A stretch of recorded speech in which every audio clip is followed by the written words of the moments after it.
What's up guys, it's Coaster Werewolf here, and when coaster enthusiasts talk about the best roller coasters in the world, a ride that's almost always mentioned is Steel Vengeance, and back in July, I went to Cedar and rode this amazing coaster for the first time. So in this video, I'm going to be sharing my full thoughts on it. To start off, this ride opened in 2018 as an RMC hybrid conversion of Mean Streak, which if you didn't know about that ride, it was a huge wooden coaster that most people hated for its roughness and boring layout. So it left the park with a huge opportunity to bring in RMC to convert it, so that's exactly what they did. Steel Vengeance sits at a height of 205 feet, reaches a top speed of 74 miles per hour, and has a whopping 5,740 feet of track, so there are already some great stats here. The coaster is located at the very back of the park in the Frontier Town area, and since Cedar Point is literally a mile long, it takes like 20 minutes to walk all the way there. Once you get there, you will cross the railroad tracks and see the huge sign standing in front of the coaster, and this already builds so much anticipation, with the massive coaster and the really cool looking entrance plaza. Then, assuming the ride is open on time, which it probably isn't, you can go and wait in the line. And be prepared to spend a lot of time here because this ride almost always has a very long line. Now, I had Fastlane Plus on both of my days in the park, so I only had to wait no longer than about 30 minutes, but the wait time estimate for the normal line was usually about 2 hours for the most of the day. And what didn't help is that even with 3 train operations, the line seemed to move pretty slow, and I think that's because of the freaking airport level security you have to go through.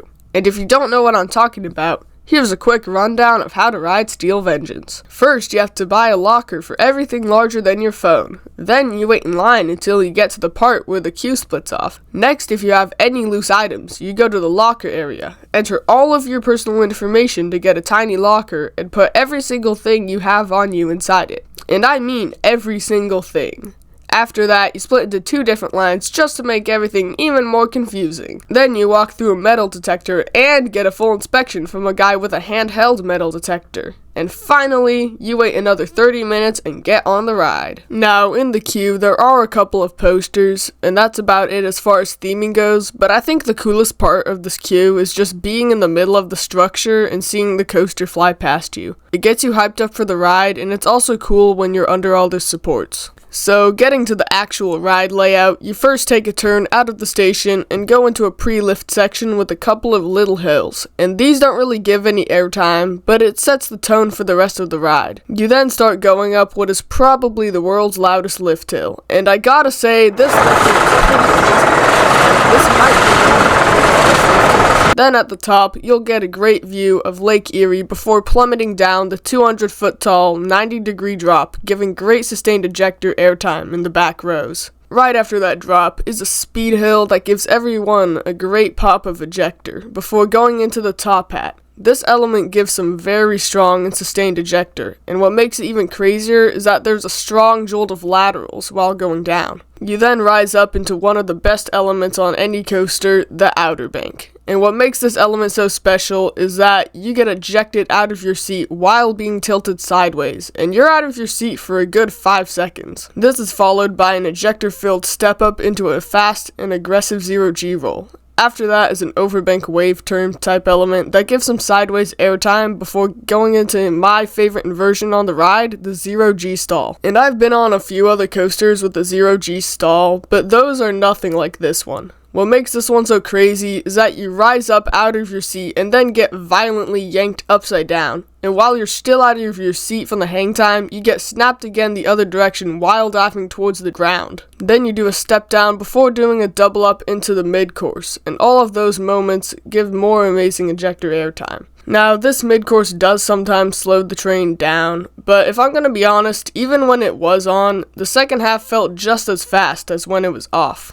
After you drop off the mid-course, giving great sustained ejector, you twist up into a double up, giving even more ejector. You then rise up into this off-axis hill, which launches you out of your seat, gives strong lateral snap, and has a great head chopper with the supports.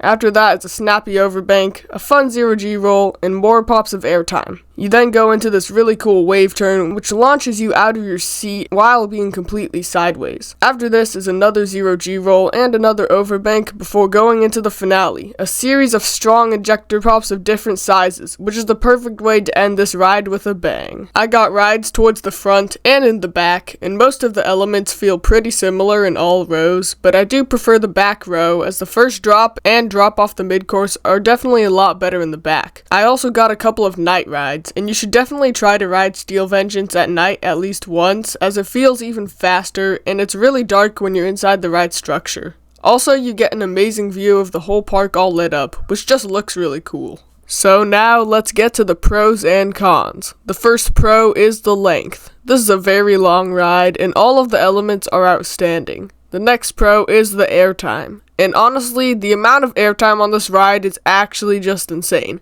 And to make it even better, it's all strong ejector. The park claims that Steel Vengeance has the most airtime on any coaster in the world, and I 100% believe that. And there are all different kinds of airtime. There's some quick pops, long sustained moments, off-axis airtime, sideways airtime, so the ride to me doesn't feel repetitive. And it's not just airtime, there are some other strong forces on this coaster. There's some great laterals, some snappy elements, and some good whip. The only force I would say it's lacking in is positives, but you still get some decent G's in the valleys, and that's not really the focus of most RMCs anyways, so I don't mind it. Another pro is the inversions, and this ride has some of the best. I've already talked about the insane 0G roll, which is one of, if not my favorite inversion, and the first 0G roll is very aggressive and snappy. The last two 0G rolls aren't anything special, but they are fun and add some variety. The next pro is the pacing, and with such a long ride time, you might expect it to lose some speed towards the end, but Steel Vengeance hauls through the whole layout. The train seems to never slow down during the ride, and you charge into the brake run with still a lot of speed.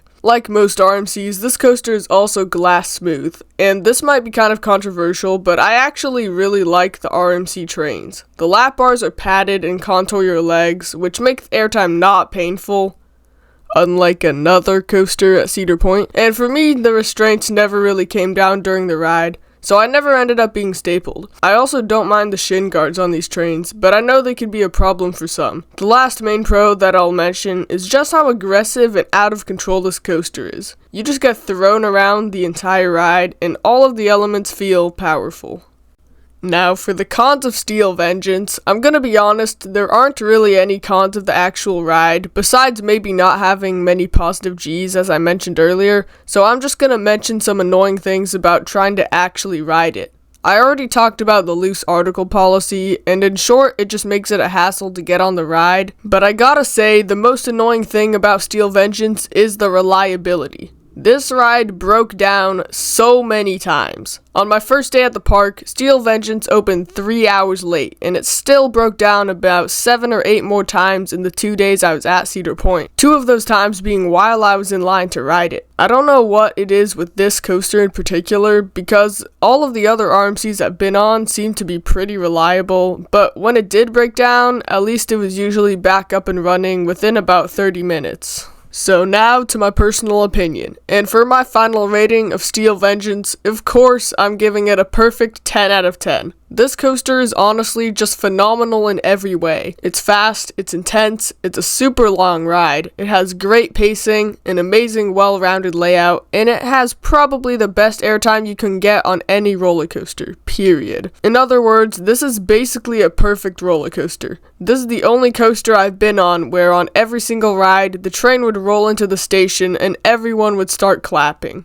That's just how amazing this ride is. To answer some questions you might be asking, yes, this is my favorite ride at Cedar Point, and yes, this is probably one of, if not the best roller coaster in the world. My expectations for Steel Vengeance were already very high, and it absolutely blew them away. But let me know what you guys think down in the comments. If you enjoyed the video, make sure to give it a like, and subscribe to my channel so you don't miss any of my future content. And as always, I'll see you guys in the next one.